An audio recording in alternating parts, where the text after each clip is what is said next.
Good morning, Heaven Bound family, and all that may be watching. This is Pastor Larry, the Moment in the Word on this Wednesday morning, the 26th of May.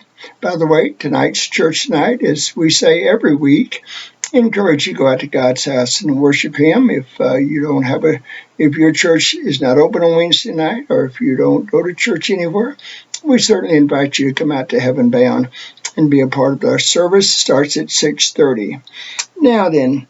Our next step, we have looked at Genesis 3, Adam and Eve. We've looked at chapter 4, Cain and Abel. We've looked at chapter 5, the genealogy of Adam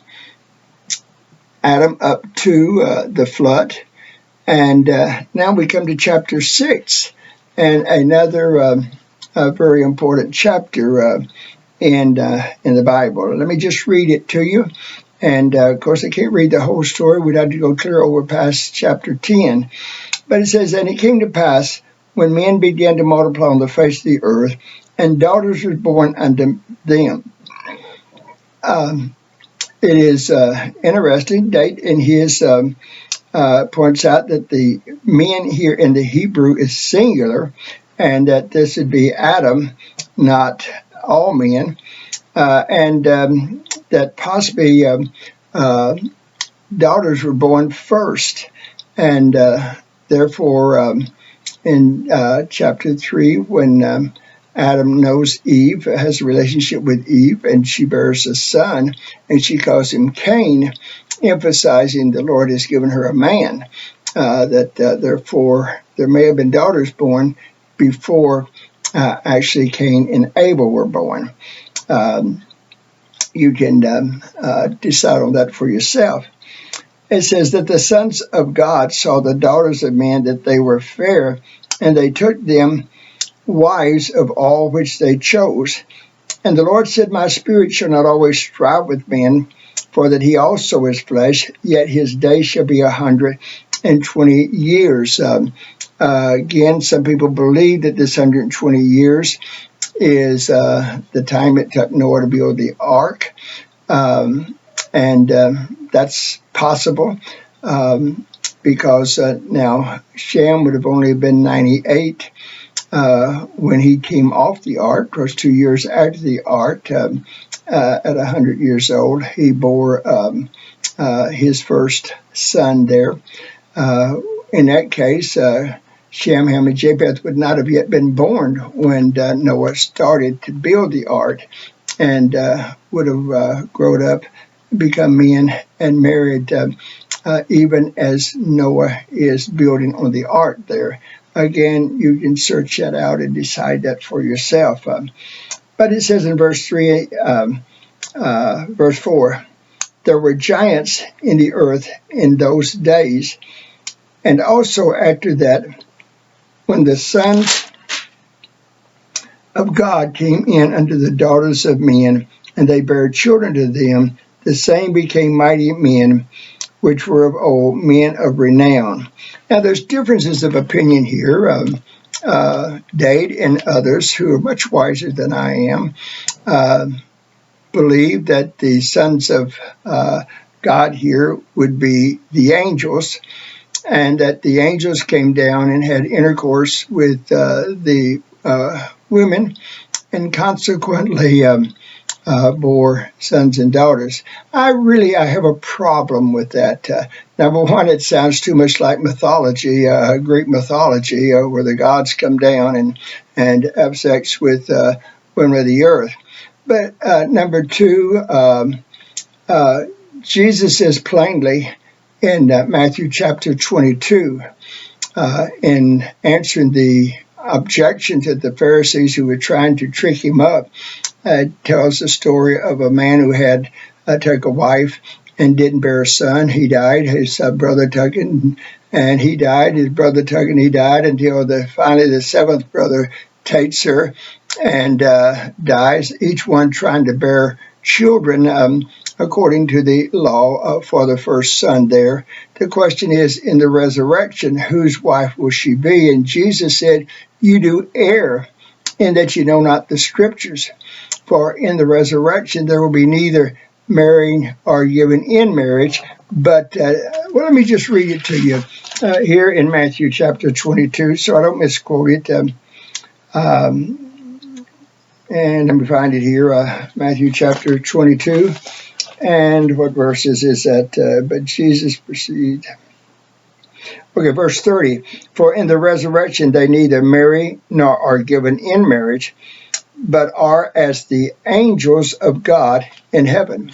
In other words, Jesus said, just like the angels in heaven don't wed and don't bear children, then once we go to heaven and take on our spiritual bodies, we will not either.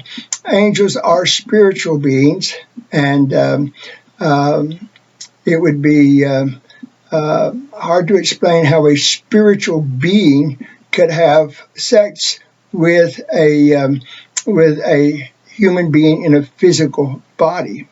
And now then, let me see if I can answer some objections they had. They used, for example, 1 Peter in 1 Peter chapter 3, verse 19, and in 2 Peter 2, 4, and in Jude 6, 7. And here it appears that Peter and Jude are talking about those at the time of Noah, because they will allude to Noah right after talking about the angels who left their first estate.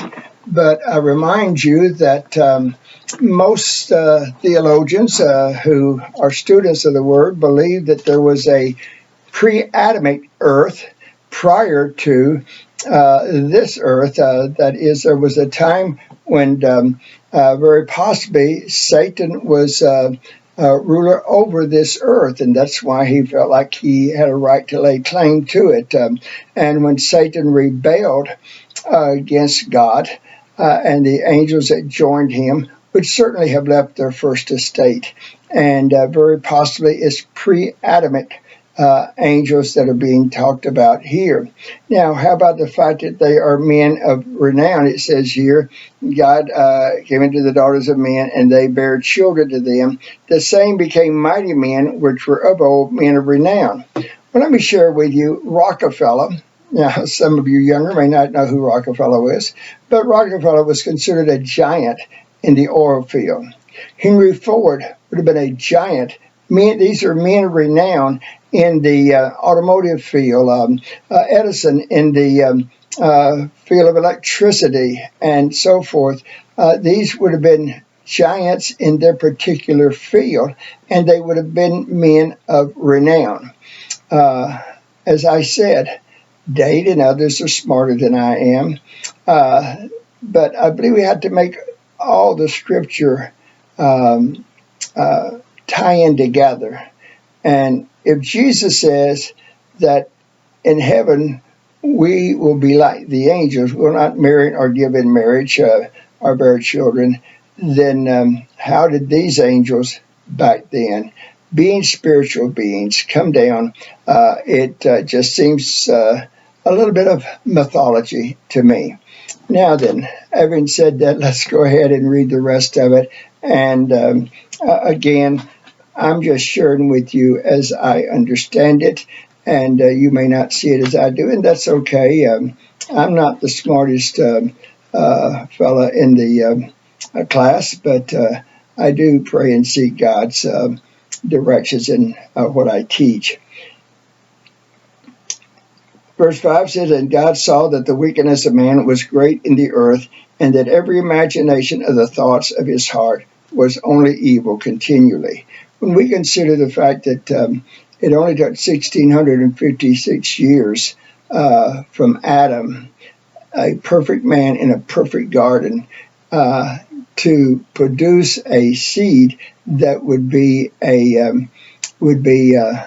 so totally given over to sin and to iniquity, so that every imagination of the heart was wicked. However, when I consider that in my lifetime, it seems like that we have gone from the simple life where most Americans believed in God, in church, and in fairness and walking with integrity, believing that God created man and woman. He created them in His image. He put a man and a woman in the garden and told them to multiply and bring forth fruit. My friend, two men, two women cannot neither of those can produce children. It takes a man and a woman, and it's just it's hard for me to imagine the insanity of our political leaders who who will lay aside all reason and all biblical understanding while professing to believe in the Bible and believe in God will go totally against that which God teaches. So I guess if we can do it in 50 years or 75 years, then they could do it in 1656 years. It goes on to say down here, and it repented the Lord that he had made man on earth, and it grieved him in his heart. And some have said, if God foreknows all things, why was God grieved and why was God repented? And that's not hard to understand. All of us do things when we know the outcome, and yet we do them, and then we grieve that we did them or repented. Now, God, we do it, it's because of ignorance, but God did it out of love. God wanted a family, and He paid the price in order to have that family. And even though when God, who is perfectly holy, saw all of the wickedness in the earth, out of those that He created, desiring to be a part of His family, you can see how God was grieved. It said, and the Lord said, I will destroy man whom I have created from the face of the earth, both men and beasts and creeping things, and the fowls of the air, for it repenteth me that I have made them. But Noah found grace in the eyes of the Lord. And let us stop right there, and we'll pick up with Noah finding grace in the eyes of the Lord tomorrow morning. And that way our devotion is not quite so long. Hey, this is Pastor Larry with a moment in the Word. Go forth today. Be a blessing to someone. In the process, plan to go out to God's house tonight. Worship God with God's people. You'll be blessed for it. God will bless you for it. And you'll be a blessing to those who you worship with. This is Pastor Larry with a moment in the Word. Go forth. Be blessed. Have a wonderful day. God is great. Today, too, is a day that the Lord has made, so we can rejoice and be glad in it. God bless you. Have a wonderful day.